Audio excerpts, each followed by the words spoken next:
Welcome back, everyone, to another episode of Vegetarian Cooking with JJ. In this week's episode, I'm making a homemade pasta. I had this request quite a while back, so now I'm finally doing it. I'm making homemade Strozzapreti, and I'm pairing it with a delicious homemade pesto, of course. And the Strozzapreti are the twisted types of pasta, and you'll find out a little bit more about them later on. I just recently had some store-bought pasta from the store, of course, and I want to have that comparison about how the homemade tastes in comparison to the store-bought. So I'm really excited to get started and, of course, try it in the end. So without further ado, let's head over to the kitchen and get cooking!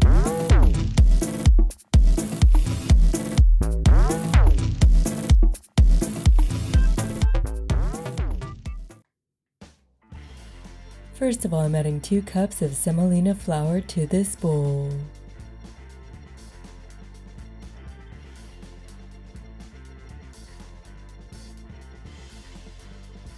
I'm adding half a teaspoon of Himalayan pink salt. Stir up all the dry ingredients. You'll want to add a half a cup of water. Have a little extra water set aside in case you need more. Only add a little bit of water at a time if necessary. You'll just want to make sure the dough is not too sticky. You'll be kneading it for about 5 minutes.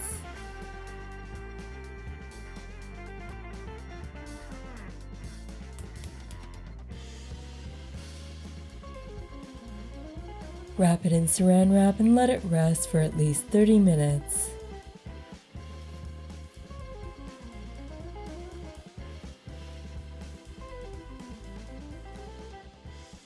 There's a little story with the Strozzapreti pasta.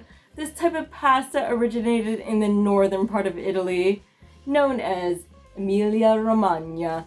Now, the priesthood kind of ruled that area at that time, and many people would serve these priests as Strozzapreti.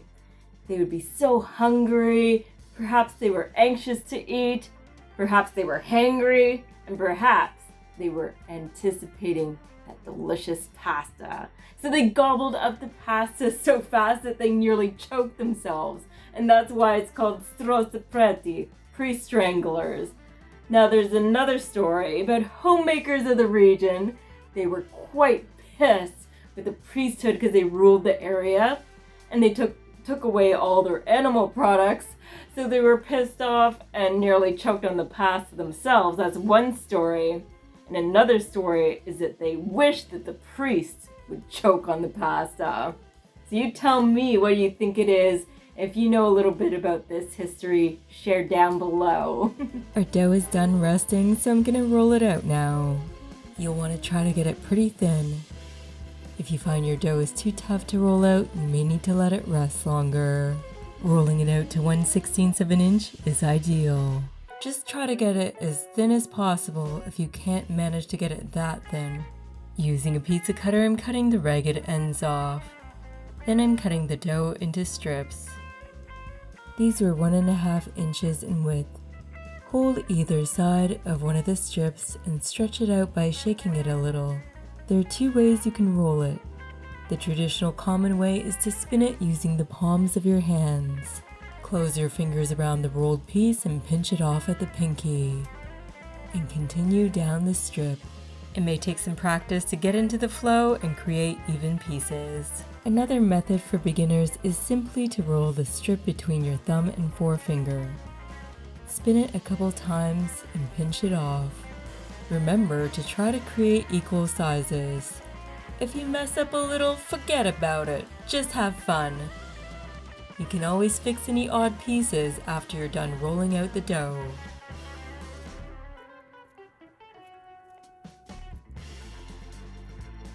Space out the pasta pieces and let them rest for 10 minutes before boiling. Now it's time to make an easy pesto.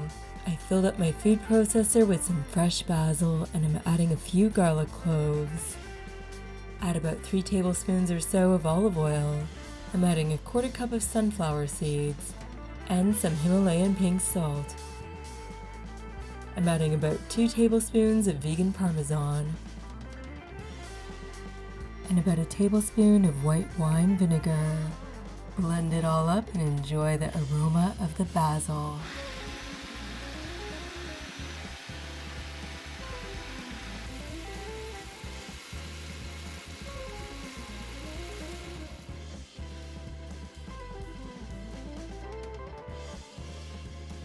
I have a pot of boiling water with some salt and a little olive oil. There we go. I'm adding our fresh pasta in. This should take about 5 or 6 minutes, but be sure to check on it. It depends on how thin you manage to roll it out. You want it to be slightly under al dente because you're going to mix it in with the sauce and cook it for 1 more minute. Take your pasta off the heat once it's slightly under al dente. I've drained the pasta and reserved some of the cooking water. I'm adding the pasta back into the pot and adding the pesto. Add a small amount of the cooking liquid. Make sure it's all mixed up thoroughly.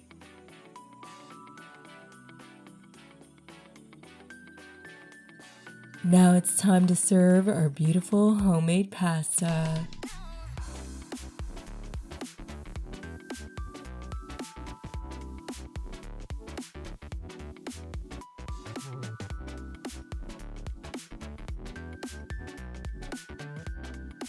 Feel free to top it with some chili flakes if you like some more spice. The freshly homemade pasta makes a world of difference in comparison to the store-bought pasta. The fresh pesto also makes it all the more enjoyable. We got a nice hint of the acidity with the white wine vinegar, yet it's also delicate.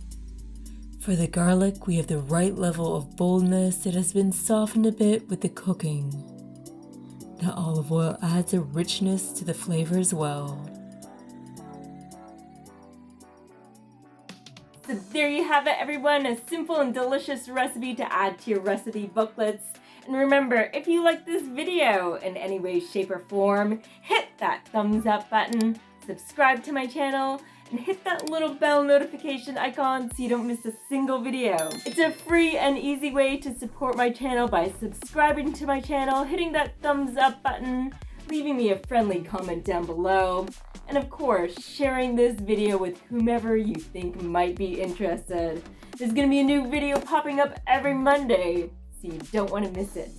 This is JJ signing off, keeping things interesting in my kitchen and in yours. Bon appetit.